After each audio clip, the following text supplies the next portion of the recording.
Okay, thank you very much. My name is Tojani Muire, and I am group coordinator of this group. We are working on the project which is called Kacha Dinapati. And on my right side there is Yvonne Nyiranchuti, and my left side there is Mamutsa Damasen. On my side, I was assigned just to work on the similarities of three cultures. These cultures is Tinglet, Portuguese, Tailgaters plus my own culture. So on the side of the similarities, maybe I can start on Tailgaters. On Tailgaters, the similarity with other cultures is that they used just to drink, eating, and dancing. But while they are eating, they used just to eat burgers, even pizzas.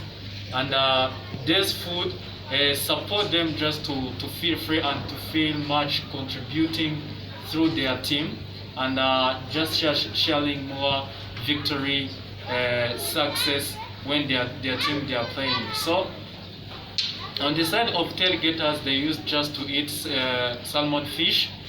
And on my own culture, we use just to drink sorghum beer as something just support us just to have common understanding why we come after or we come to bury our people. So other difference is that my own culture originated from DRC Congo, while tailgaters originated from United States, and Tinglet Portuguese originated from Northwest in United States in the place which is called Alaska. So let me call Yvonne Nyiranchuti to go next for further other cultures. Thank you very much. Thank you so much, Tojen, for giving me the floor. I also the member of this group, and I was assigned to work on three cultures. First one is Hawaiian poi.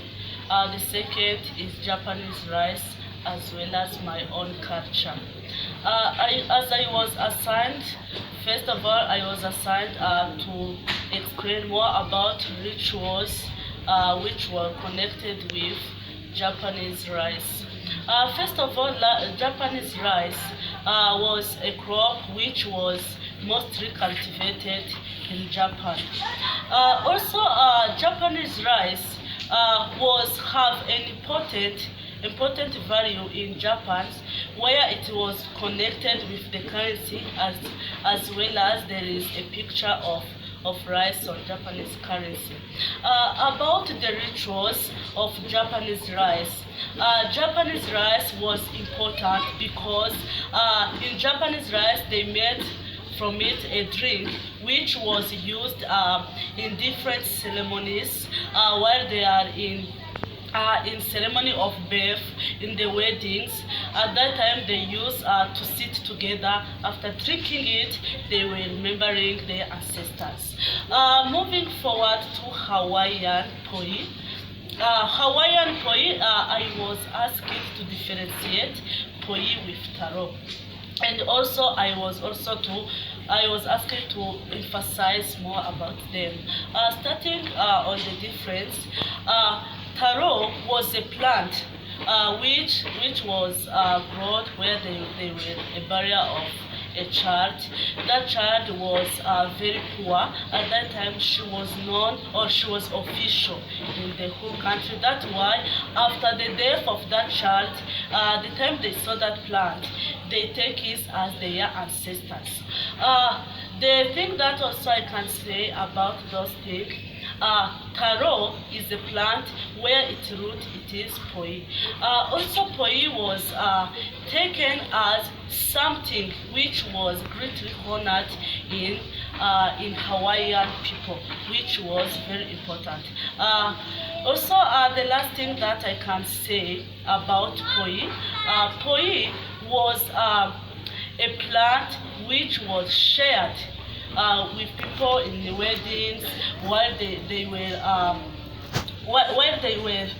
remembering everything related to their country. So that is what I was assigned to do.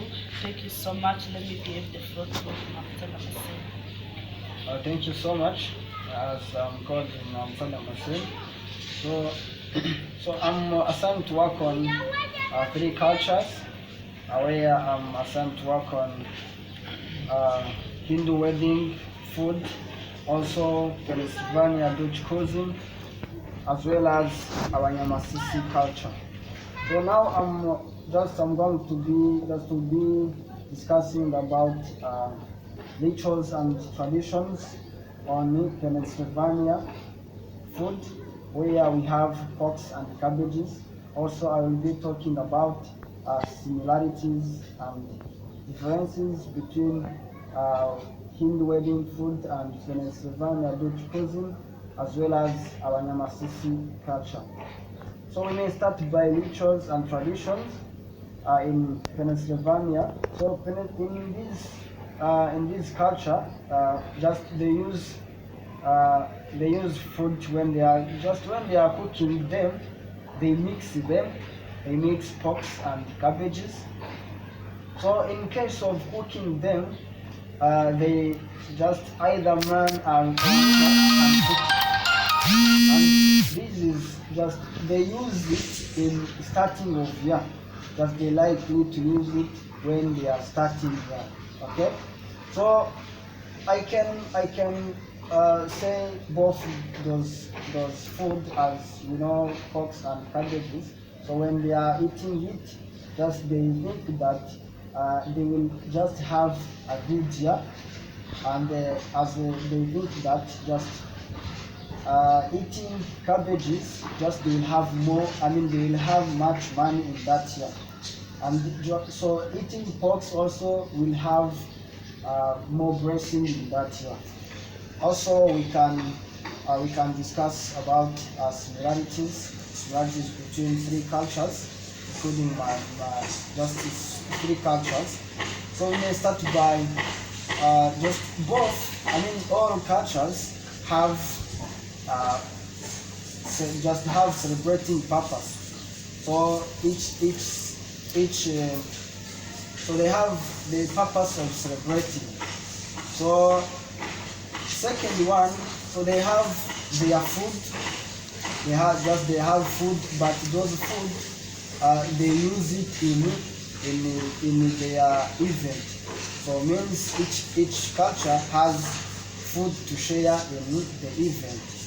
So also we have the similarities where each culture have food and its symbols. Also, so we may understand those food. So we may talk about those celebration as in Hindu, because they use it when they have marriage, as it is known as Hindu wedding food.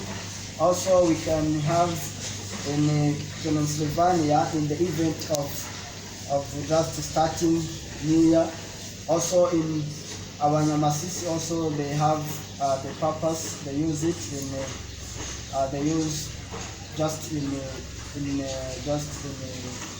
in marriage, sharing their happiness.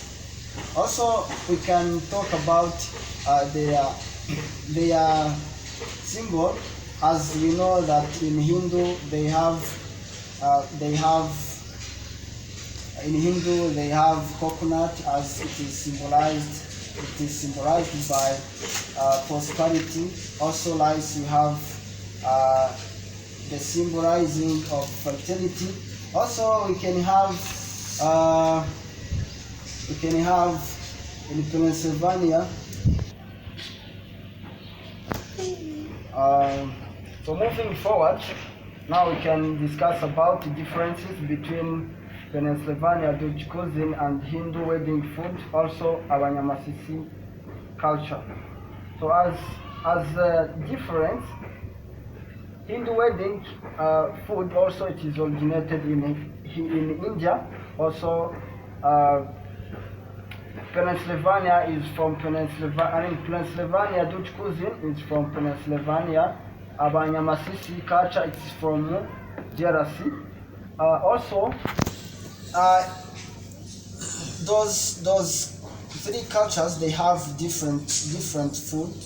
Where in India, in Hindu wedding ceremony, they use coconut and rice.